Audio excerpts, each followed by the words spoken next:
Hello friends, LGR study के YouTube channel में आप सभी का स्वागत है। दोस्तों, आज का यह वीडियो आप लोगों के लिए काफ़ी महत्वपूर्ण होने वाला है, क्योंकि आज के इस वीडियो में हम 12th बोर्ड परीक्षा के बेहतर तैयारी के लिए होम साइंस के मॉडल पेपर को देखने वाले हैं, जो काफ़ी महत्वपूर्ण है, क्योंकि सेम इसी तरह से ऐसा ही क्वेश्चन आपके बोर्ड एग्जाम में पूछा जाएगा। और जितने भी साथी अभी तक LGR स्टडी ऐप डाउनलोड नहीं किए हैं तो ज़रूर डाउनलोड कर लीजिएगा। इस वीडियो के डिस्क्रिप्शन में लिंक दिया गया है। तो चलिए शुरू करते हैं आज का वीडियो। और दोस्तों, आप लोग को बता दें कि पहले हम लोग ऑब्जेक्टिव क्वेश्चन को देखेंगे, फिर सब्जेक्टिव क्वेश्चन को। तो चलिए शुरू करते हैं। आज का पहला महत्वपूर्ण प्रश्न, कीड़े से बनने वाला रेशा है रेशम, ऊन, नायलॉन या रेयॉन। दोस्तों, आप लोग को बता दें यहाँ पे जो सही आंसर होगा ये आपका बिल्कुल ही सही आंसर होगा, क्योंकि रेशम जो है वो कीड़े से बनने वाला रेशा है।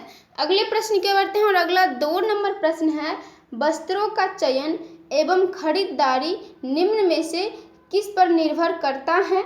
इस प्रश्न के द्वारा पूछा जा रहा है कि वस्त्रों का चयन एवं खरीदारी निम्न में से किस पर निर्भर करता है, प्रयोजन, मूल्य, ऋतु या उपयुक्त सभी। दोस्तों, आप लोग को बता दें यहाँ पे जो सही आंसर होगा डी आपका बिल्कुल ही सही आंसर होगा, क्योंकि वस्त्रों का चयन एवं खरीदारी उपयुक्त सभी पर निर्भर करता है।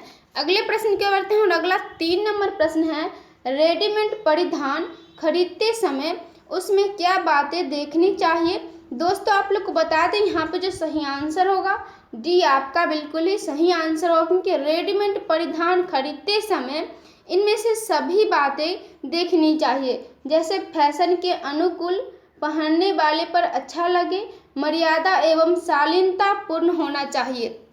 अगले महत्वपूर्ण प्रश्न की ओर बढ़ते हैं और अगला 4 नंबर प्रश्न है, परिधान का चुनाव कैसे करना चाहिए, रचना, सेवा क्षमता, फिट एवं सूट या इनमें से सभी। दोस्तों, आप लोग को बता दें यहाँ पे जो सही आंसर होगा डी आपका बिल्कुल ही सही आंसर होगा, क्योंकि इनमें से सभी तरह से परिधान का चुनाव करना चाहिए। अगले प्रश्न की ओर बढ़ते हैं और अगला 5 नंबर प्रश्न है, परिधान लेते समय क्या देखकर लेना चाहिए। इस प्रश्न के द्वारा पूछा जा रहा है कि परिधान लेते समय क्या देखकर लेना चाहिए। दोस्तों, आप लोग को बता दें यहाँ पे जो सही आंसर होगा डी आपका बिल्कुल ही सही आंसर होगा, क्योंकि परिधान लेते समय इनमें से सभी को देखकर लेना चाहिए, जैसे उसका आकार अस्थायी हो, रचना उपयुक्त हो एवं रंग पक्का हो। अगले महत्वपूर्ण प्रश्न की ओर बढ़ते हैं और अगला 6 नंबर प्रश्न है, दाग धब्बे छुड़ाने का सिद्धांत है। दोस्तों, आप लोग को बता दें यहाँ पे जो सही आंसर होगा ये आपका बिल्कुल ही सही आंसर होगा, क्योंकि कपड़ों की जांच दाग धब्बे छुड़ाने का सिद्धांत है। अगले प्रश्न की ओर बढ़ते हैं और अगला 7 नंबर प्रश्न है, सूखी धुलाई इस्तेमाल किए जाते हैं। इस प्रश्न के द्वारा पूछा जा रहा है कि सूखी धुलाई किसके लिए इस्तेमाल किए जाते हैं, सूती वस्त्र के लिए, रेशमी वस्त्र के लिए, जूट वस्त्र के लिए या इनमें से कोई नहीं। दोस्तों, आप लोग को बता दें यहाँ पे जो सही आंसर होगा बी आपका बिल्कुल ही सही आंसर होगा, क्योंकि रेशमी वस्त्र के लिए सूखी धुलाई का इस्तेमाल किए जाते हैं। अगले प्रश्न की ओर बढ़ते हैं और अगला 8 नंबर प्रश्न है, निम्न में से कौन वानस्पतिक धब्बा नहीं है। इस प्रश्न के द्वारा पूछा जा रहा है कि निम्न में से कौन वानस्पतिक धब्बा नहीं है। दोस्तों, आप लोग को बता दें यहाँ पे जो सही आंसर होगा ये आपका बिल्कुल ही सही आंसर होगा, क्योंकि रसदार सब्जी का धब्बा वानस्पतिक धब्बा नहीं है। अगले महत्वपूर्ण प्रश्न की ओर बढ़ते हैं और अगला 9 नंबर प्रश्न है, घोलक विधि का प्रयोग किन धब्बों को छुड़ाने के लिए करते हैं। इस प्रश्न के द्वारा पूछा जा रहा है कि घोलक विधि का प्रयोग किन धब्बों को छुड़ाने के लिए करते हैं। दोस्तों, आप लोग को बता दें यहाँ पे जो सही आंसर होगा सी आपका बिल्कुल ही सही आंसर होगा, क्योंकि घुलनशील धब्बे को घोलक विधि का प्रयोग किया जाता है। अगले प्रश्न की ओर बढ़ते हैं और अगला 10 नंबर प्रश्न है, धुलाई मशीन से बचत होती है। इस प्रश्न के द्वारा पूछा जा रहा है कि धुलाई मशीन से किसकी बचत होती है, श्रम और समय की, अर्थ एवं श्रम को, समय की या इनमें से कोई नहीं। दोस्तों आप लोग को बता दें इन सभी में से जो सही आंसर होगा ये आपका बिल्कुल ही सही आंसर होगा, क्योंकि धुलाई मशीन से श्रम और समय की बचत होती है। अगले प्रश्न की ओर बढ़ते हैं और अगला 11 नंबर प्रश्न है, निम्न में से कौन वानस्पतिक धब्बा है। इस प्रश्न के द्वारा पूछा जा रहा है कि निम्न में से कौन वानस्पतिक धब्बा है, कॉफी, फल, फूल या इनमें से सभी। दोस्तों आप लोग को बता दें यहाँ पे जो सही आंसर होगा ये आपका बिल्कुल ही सही आंसर होगा, क्योंकि कॉफी का धब्बा वानस्पतिक धब्बा है। अगले महत्वपूर्ण प्रश्न की ओर बढ़ते हैं और अगला 12 नंबर प्रश्न है, ऊनी वस्त्रों को नष्ट कर देते हैं। इस प्रश्न के द्वारा पूछा जा रहा है कि ऊनी वस्त्रों को क्या नष्ट कर देते हैं, कीड़े, छिपकली, चूहे या मच्छर। दोस्तों आप लोग को बता दें यहाँ पे जो सही आंसर होगा ये आपका बिल्कुल ही सही आंसर होगा, क्योंकि कीड़े जो हैं वो ऊनी वस्त्रों को नष्ट कर देते हैं। अगले प्रश्न के बढ़ते हैं और अगला 13 नंबर प्रश्न है, निम्न में से कौन प्राथमिक रंग नहीं है। इस प्रश्न के द्वारा पूछा जा रहा है कि निम्न में से कौन प्राथमिक रंग नहीं है। दोस्तों आप लोग को बता दें यहाँ पे जो सही आंसर होगा सी आपका बिल्कुल ही सही आंसर होगा, क्योंकि हरा रंग जो है वो प्राथमिक रंग नहीं है। अगले प्रश्न के बढ़ते हैं और अगला 14 नंबर प्रश्न है, साबुन बनाने में प्रयोग किया जाता है। इस प्रश्न के द्वारा पूछा जा रहा है कि साबुन बनाने में किसका प्रयोग किया जाता है, वसा, क्षार, बेसन या इनमें से कोई नहीं। दोस्तों आप लोग को बता दें यहाँ पे जो सही आंसर होगा डी आपका बिल्कुल ही सही आंसर होगा, क्योंकि साबुन बनाने में इनमें से किसी का प्रयोग नहीं किया जाता है। अगले प्रश्न के बढ़ते हैं और अगला 15 नंबर प्रश्न है, कपड़ों को सुखाने की सर्वोत्तम विधि है, धूप तथा हवा, ड्रायल, इस्त्री या हीटर द्वारा। दोस्तों आप लोग को बता दें इन सभी में से जो सही आंसर होगा ये आपका बिल्कुल ही सही आंसर होगा, क्योंकि धूप तथा हवा कपड़ों को सुखाने की सर्वोत्तम विधि है। अगले प्रश्न के बढ़ते हैं और अगला 16 नंबर प्रश्न है, धोने से पहले वस्त्रों को क्या करना चाहिए। इस प्रश्न के द्वारा पूछा जा रहा है कि धोने से पहले वस्त्रों को क्या करना चाहिए। दोस्तों आप लोग को बता दें यहाँ पे जो सही आंसर होगा सी आपका बिल्कुल ही सही आंसर होगा, क्योंकि कटे फटे वस्त्र की मरम्मत एवं बटन एवं हुक की जांच करना चाहिए। अगले प्रश्न के बढ़ते हैं और अगला 17 नंबर प्रश्न है, दैनिक प्रयोग में आने वाले वस्त्र हैं। इस प्रश्न के द्वारा पूछा जा रहा है कि दैनिक प्रयोग में आने वाले कौन से वस्त्र हैं, साड़ी, पैजामा, समीज या उपयुक्त सभी। दोस्तों आप लोग को बता दें इन सभी में से जो सही आंसर होगा डी आपका बिल्कुल ही सही आंसर होगा, क्योंकि उपयुक्त सभी वस्त्र दैनिक प्रयोग में आने वाले वस्त्र हैं। अगले महत्वपूर्ण प्रश्न के बढ़ते हैं और अगला 18 नंबर प्रश्न है, तिरछी लकीरें निम्नलिखित में से किस बुनाई की मुख्य विशेषता है। इस प्रश्न के द्वारा पूछा जा रहा है कि तिरछी लकीरें निम्नलिखित में से किस बुनाई की मुख्य विशेषता है, ट्रिवल, डॉवी, स्पाइरल या जैकॉर्ड। दोस्तों आप लोग को बता दें यहाँ पे जो सही आंसर होगा ये आपका बिल्कुल ही सही आंसर होगा, क्योंकि ट्रिवल तिरछी लकीरें बुनाई की मुख्य विशेषता है। अगले प्रश्न के बढ़ते हैं और अगला 19 नंबर प्रश्न है, किसी व्यक्ति को व्यक्तिगत रूप से जानने के पहले सबसे पहला प्रभाव जो पड़ता है वह होता है। दोस्तों आप लोग को बता दें यहाँ पे जो सही आंसर होगा ये आपका बिल्कुल ही सही आंसर होगा, क्योंकि किसी व्यक्ति को व्यक्तिगत रूप से जानने के पहले सबसे पहला प्रभाव जो पड़ता है वह उसके परिधानों से होता है। अगले प्रश्न के बढ़ते हैं और अगला 20 नंबर प्रश्न है, संतुलन से परिधान में आता है। इस प्रश्न के द्वारा पूछा जा रहा है कि संतुलन से परिधान में क्या आता है। दोस्तों आप लोग को बता दें यहाँ पे जो सही आंसर होगा ये आपका बिल्कुल ही सही आंसर होगा, क्योंकि विषमदायक भाव संतुलन से परिधान में आता है। अगले महत्वपूर्ण प्रश्न के बढ़ते हैं और अगला 21 नंबर प्रश्न है, सभी सूती वस्त्रों को धोने के उपरांत क्या किया जाता है। इस प्रश्न के द्वारा पूछा जा रहा है कि सभी सूती वस्त्रों को धोने के उपरांत क्या किया जाता है। दोस्तों आप लोग को बता दें यहाँ पे जो सही आंसर होगा बी आपका बिल्कुल ही सही आंसर होगा, क्योंकि सभी सूती वस्त्रों को धोने के उपरांत कलफ किया जाता है। अगले प्रश्न के बढ़ते हैं और अगला 22 नंबर प्रश्न है, जॉर्जेट, शिफॉन तथा क्रेप की धुलाई करनी चाहिए? इस प्रश्न के द्वारा पूछा जा रहा है कि जॉर्जेट, शिफॉन तथा क्रेप की धुलाई कैसे करनी चाहिए? सूखी धुलाई, नायलॉन के समान, रेशम के समान या इनमें से कोई नहीं? दोस्तों आप लोग को बता दें यहाँ पे जो सही आंसर होगा ए आपका बिल्कुल ही सही आंसर होगा, क्योंकि जॉर्जेट, शिफॉन तथा क्रेप की धुलाई सूखी धुलाई करनी चाहिए।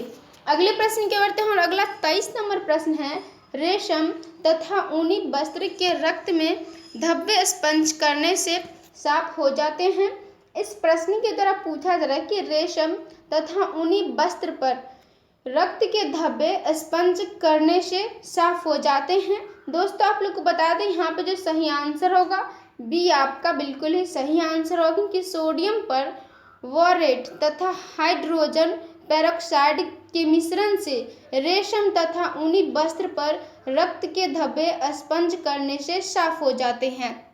अगले महत्वपूर्ण प्रश्न की बढ़ते हैं और अगला 24 नंबर प्रश्न है, संपूर्ण धुलाई क्रिया के अंतर्गत कौन शामिल नहीं है? इस प्रश्न के द्वारा पूछा जा रहा है कि संपूर्ण धुलाई क्रिया के अंतर्गत कौन शामिल नहीं है? दाग धब्बे छुड़ाना, धुलाई, सुखाना या इस्त्री करना? दोस्तों आप लोग को बता दें यहाँ पे जो सही आंसर होगा डी आपका बिल्कुल ही सही आंसर होगा, क्योंकि इस्त्री करना संपूर्ण धुलाई क्रिया के अंतर्गत शामिल नहीं है। अगले प्रश्न की बढ़ते हैं और अगला 25 नंबर प्रश्न है, सुंदर चटकीले रंगों के वस्त्रों का प्रयोग होता है? इस प्रश्न के द्वारा पूछा जा रहा है कि सुंदर चटकीले रंगों के वस्त्रों का प्रयोग किस में होता है? शादी, विवाह समारोह, रात्रि भोज, क्लब या इनमें से सभी सही? दोस्तों आप लोग को बता दें यहाँ पे जो सही आंसर होगा डी आपका बिल्कुल ही सही आंसर होगा, क्योंकि इनमें से सभी में सुंदर चटकीले रंगों के वस्त्रों का प्रयोग होता है। अगले प्रश्न के बढ़ते हैं और अगला 26 नंबर प्रश्न है, परिधान कैसे होने चाहिए? इस प्रश्न के द्वारा पूछा जा रहा है कि परिधान कैसा होना चाहिए? आरामदायक, स्वच्छ, आधुनिक या इनमें से सभी? दोस्तों आप लोग को बता दें इन सभी में से जो सही आंसर होगा डी आपका बिल्कुल ही सही आंसर होगा, क्योंकि परिधान इनमें से सभी जैसे होने चाहिए। अगले प्रश्न के बढ़ते हैं और अगला 27 नंबर प्रश्न है, व्यक्ति के परिधान में क्या ध्यान रखना चाहिए? दोस्तों आप लोग को बता दें यहाँ पर जो सही आंसर होगा डी आपका बिल्कुल ही सही आंसर होगा, क्योंकि इनमें से सभी पर ध्यान रखना चाहिए व्यक्ति के परिधान में, जैसे व्यक्तित्व के अनुरूप, अवसर के अनुरूप एवं शारीरिक रंग के अनुरूप। अगले प्रश्न की ओर बढ़ते हैं और अगला 28 नंबर प्रश्न है, सुंदर परिधान धारण करने से कौन सबसे अधिक प्रसन्न दिखाई देते हैं? इस प्रश्न के द्वारा पूछा जा रहा है कि सुंदर परिधान धारण करने से कौन सबसे अधिक प्रसन्न दिखाई देते हैं? दोस्तों आप लोग को बता दें यहाँ पे जो सही आंसर होगा ए आपका बिल्कुल ही सही आंसर होगा, क्योंकि छोटे बच्चे सुंदर परिधान धारण करने से सबसे अधिक प्रसन्न दिखाई देते हैं। अगले महत्वपूर्ण प्रश्न की ओर बढ़ते हैं और अगला 29 नंबर प्रश्न है, वस्त्रों को धोने में क्या क्या प्रक्रिया पूरी करनी पड़ती हैं? धोना, सुखाना, इस्त्री करना या इनमें से सभी?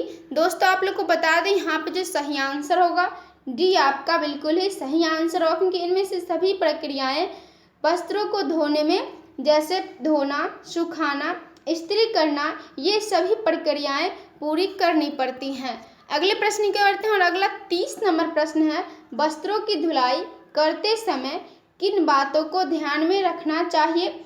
जल का ताप, स्वच्छ सामग्री, विधि पूर्वक धुलाई या इनमें से सभी?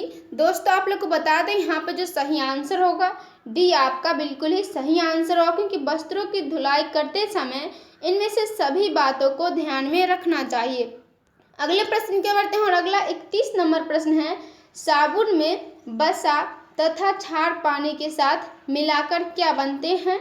तेल, झाग, क्षार या ग्रीस? दोस्तों आप लोग को बता दें यहाँ पे जो सही आंसर होगा डी आपका बिल्कुल ही सही आंसर होगा, क्योंकि साबुन में वसा तथा क्षार पानी के साथ मिलाकर ग्रीस बनाते हैं।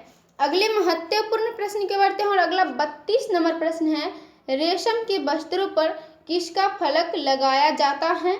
माड, मैदा, गोंद या फल। दोस्तों आप लोग को बता दें यहाँ पे जो सही आंसर होगा सी आपका बिल्कुल ही सही आंसर होगा, क्योंकि रेशम के वस्त्रों पर गोंद का फलक लगाया जाता है। अगले प्रश्न की ओर बढ़ते हैं और अगला 33 नंबर प्रश्न है, सूती वस्त्रों में किसका फलक लगाया जाता है। दोस्तों आप लोग को बता दें यहाँ पर जो सही आंसर होगा डी आपका बिल्कुल ही सही आंसर होगा, क्योंकि अरारोट सूती वस्त्रों में फलक लगाया जाता है। अगले प्रश्न की ओर बढ़ते हैं और अगला 34 नंबर प्रश्न है, ऊनी कपड़ों को क्षति पहुंचाती है। इस प्रश्न के द्वारा पूछा जा रहा है कि ऊनी कपड़ों को कौन क्षति पहुंचाती है, कीड़ा, खमीर, मच्छर या इनमें से कोई नहीं। दोस्तों आप लोग को बता दें यहाँ पे जो सही आंसर होगा ए आपका बिल्कुल ही सही आंसर होगा, क्योंकि कीड़ा जो है वो ऊनी कपड़ों को क्षति पहुंचाती है।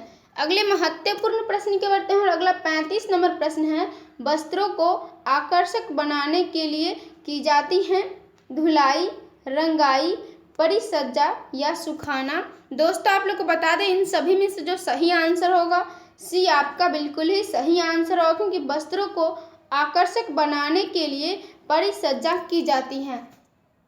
तो दोस्तों आज के लिए इतना ही रखते हैं। आज का वीडियो कैसा लगा कमेंट के माध्यम से ज़रूर बताइए, और जितने भी लोग अभी तक LGR स्टडी ऐप डाउनलोड नहीं किए हैं तो ज़रूर डाउनलोड कर लीजिए, क्योंकि इस ऐप में आपको सभी विषय का VVI objective question, VVI subjective question, quick revision notes, model paper, class note एवं ऑनलाइन टेस्ट की भी सुविधा है। तो मिलेंगे अगले वीडियो में, तब तक अपना ख्याल रखिए और LGR स्टडी देखते रहिए।